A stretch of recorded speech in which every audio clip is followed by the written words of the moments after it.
Semua nabi di antara wahyunya lewat apa? Tidur, lewat mimpi. Inni ara fil manami anni atfahuka fanzur madza tara. Maka mimpi ini harus dikelola secara baik, yaitu kalau kamu mau tidur, wudu dulu, baca tasbih, terus tinggalkan semua dunia, anggap saja ini pemanasan kematian. Itu insya Allah mimpinya sip pokoknya. Paling dikejar-kejar Dajjalnya kecemplung kali, insya Allah. Hadis atau ilmu fikih disebut ada orang mimpi ketemu Rasulullah, misalnya saya ketemu Rasulullah dan beliau ngendikan besok Ramadan. Itu kalau di ilmu fikih la yu'tabaru qaulu, tidak perlu diikuti. Mendingan ngikuti Pak Rosid yang enggak mimpi ketemu Rasulullah tapi melihat apa? Hilal. Saking nganggurnya di pinggir laut terus. Itu tidak apa-apa. Terus ditanya seorang ulama tadi, bagaimana Anda membandingkan mimpi ketemu Rasulullah dengan melihat hilal? Kata ulama tadi, mimpi ketemu Rasulullah itu hak Anda. Saya boleh percaya, boleh tidak. Tapi haddatsani rajulun minal ulama, haddatsani rajulun sampai Rasulullah setiap mengatakan haddatsani rajulun tambah yaqadatan. Bahwa Rasulullah secara terjaga ngendikan sumu li ru'yati wa aftiru li ru'yati. Fa in gumma alaikum fa akmilu iddata Sya'ban salasina yauman. Kamu puasa Ramadan ya karena melihat rembulan, nanti lebaran juga karena melihat rembulan. Nabi mengatakan itu secara yaqadatan terjaga. Sahabat menyaksikan riwayat itu juga secara terjaga. Tabi'in meriwayatkan itu juga secara terjaga. Sampai Mbah Mun, sampai Gus Zofur, sampai kita semuanya diriwayatkan secara terjaga. Maka riwayat yang secara terjaga ini jangan dikalahkan oleh subjektivitas seseorang yang mengklaim mimpi ketemu Rasulullah. Bukan karena tidak percaya tentang mimpi itu tidak. Man ro'ani fil manam faqat ro'ani haqqan. Tapi itu kan subjektif. Kalau setiap orang yang ngomong gitu kita percaya, ini hancur. Ya nak sing ngomong Habib atau ulama bisa dipercaya, nak sing ngendikan Pak Rosid tenan ta ora.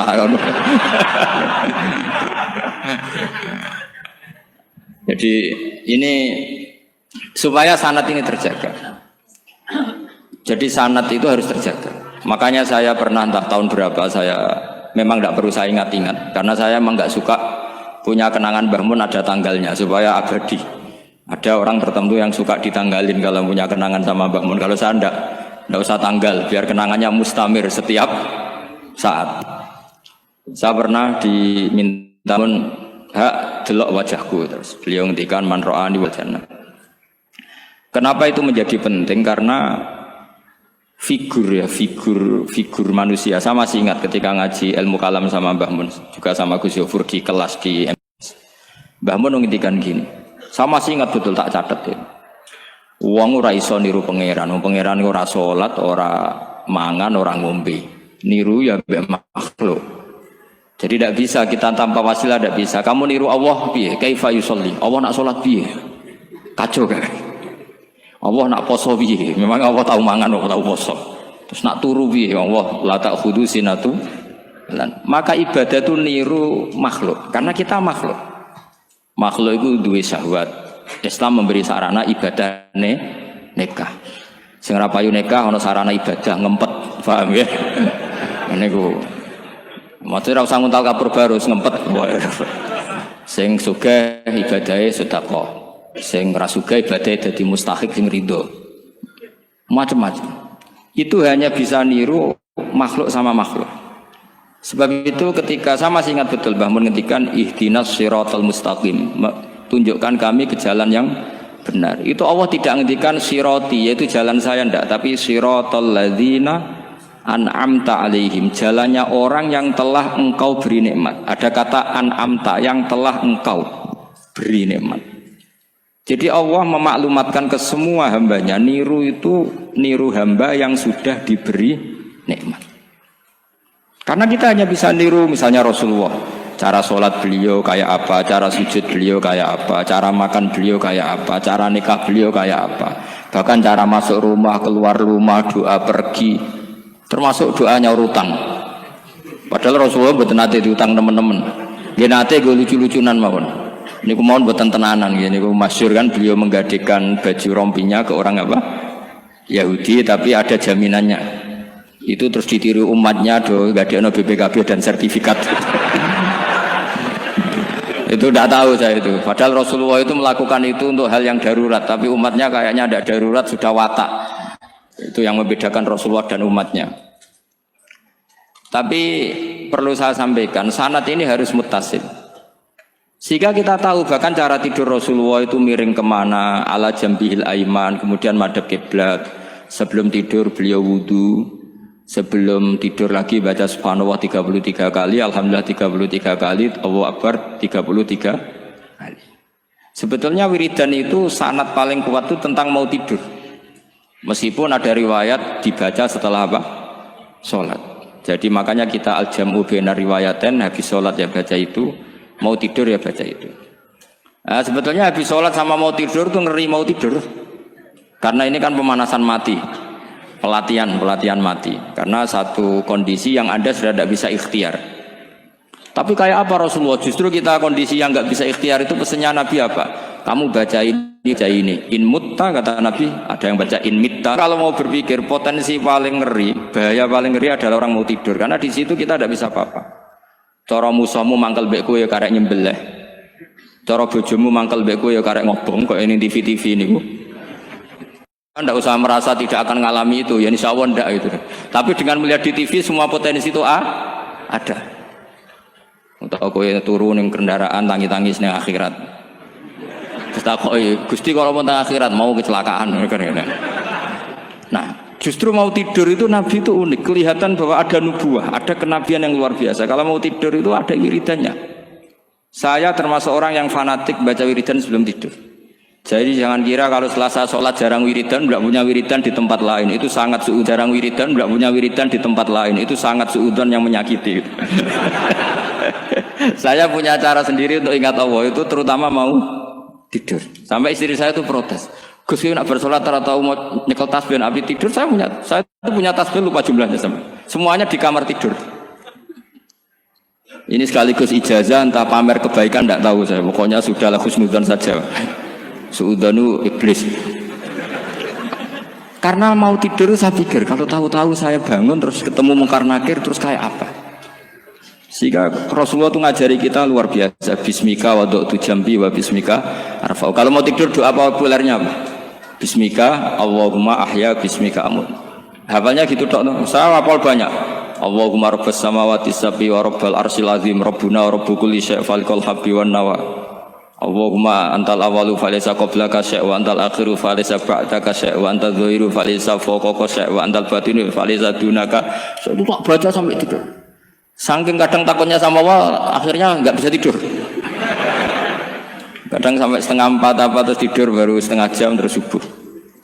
Jadi kalau melihat tren itu kayaknya saya bakat wali itu kalau trennya seperti itu terus. Tapi sayangnya tren seperti itu jarang makanya terus tidak jadi wali-wali gitu.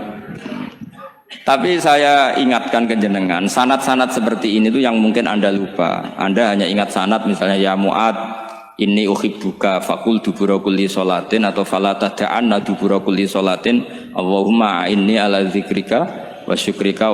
Kamu lupa bahwa saat paling krusial dalam hidup Anda itu tidur. Sehingga disebut wa min ayatihi manamukum billaili wan. Itu dari segi krusial gawat darurat, setiap saat Anda bisa mati. Belum urgensinya tidur untuk melawan maksiat. Itu kalau kamu hidup di kota Demak atau kota Semarang, genera kepikiran niklap atau wong ayu-ayu seneng terminal ning gone dalan-dalan itu satu-satunya cara itu hanya tidur. Kowe nak melek tetap jelalatan tak jamin. Masuk ning arep masjid Demak nggo tasbih gede-gede. Pangeran ndelok wong liwat tuh eling. Barokahnya usul fikih adalah kita belajar dulu. Saya pernah musyawarah sama Gus Yobur tentang usul fikih. Usul fikih itu ada makalah, mubah itu tidak ada. Sebagian ulama berpendapat mubah itu tidak ada. Karena setiap mubah saat itu Anda pasti meninggalkan keharaman.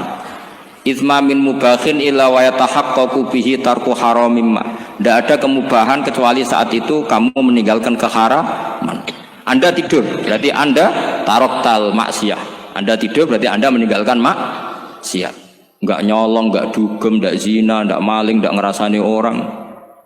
Jadi tidur itu anggap saja ya Rob, ya Allah saya mau tidur. Tidur itu ibaratun antarkil ma'asi. Jadi malaikat roket pate kandhani iki ra sekedar turu, ya kowe kudu ngerti iki ape ninggal maksiat. Hitung mulai saiki. Bismika Allahumma ya bismika. Amun ayo roke patit hitung. Anggap ini kiat meninggalkan maksiat. Terus turun 6 jam berarti tidak maksiat 6 jam. Meskipun akhirnya maksiat karena bangun jam 7. Artinya maksiat ra subuh gitu. Tapi betapa krusialnya ulama. Ulama lah yang mengajarkan kita tidur itu rohatan lil abdan, untuk istirahat. Kita pulih lagi, bisa kerja lagi.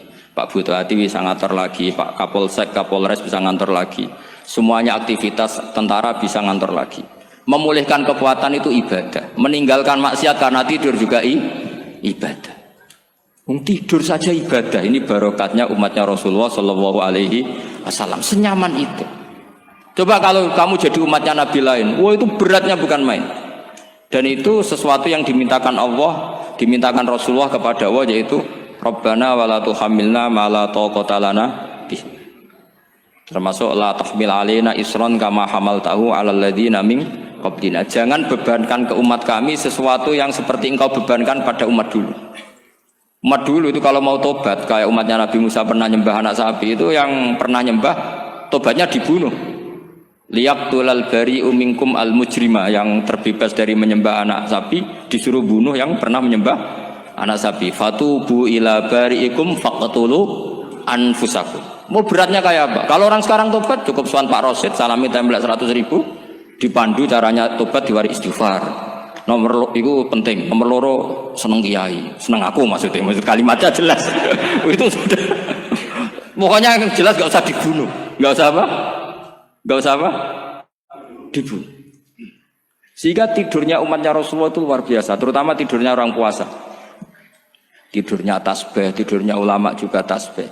Karena dengan tidur itu kita tahu alamat kematian. Di mana kita masih di dunia saja punya kondisi di mana kita tidak bisa menentukan diri kita sendiri. Dan itu awal dari kita mengimani la haula wala quwata illa billah. Segagai koyok ngono ternyata ada kondisi di mana kita tidak bisa mengendalikan diri kita sendiri. Makanya disebut wa min ayatihi manamukum billaili wan nahar. Yang bisa menganalisis itu siapa? Ya ulama. Ulama kok tahu karena punya sanad musalsal ila Rasulillah sallallahu alaihi wasallam. Sehingga uniknya kenapa tidur itu sakral? Coba semua nabi di antara wahyunya itu lewat apa? Semua nabi di antara wahyunya lewat apa? Tidur, lewat mimpi. Inni ara fil manami anni atbahuka fangzur madza tara. Maka mimpi ini harus dikelola secara baik, yaitu kalau kamu mau tidur, wudu dulu, baca tasbih, terus tinggalkan semua dunia, anggap saja ini pemanasan kematian. Itu insya Allah mimpinya sip pokoknya.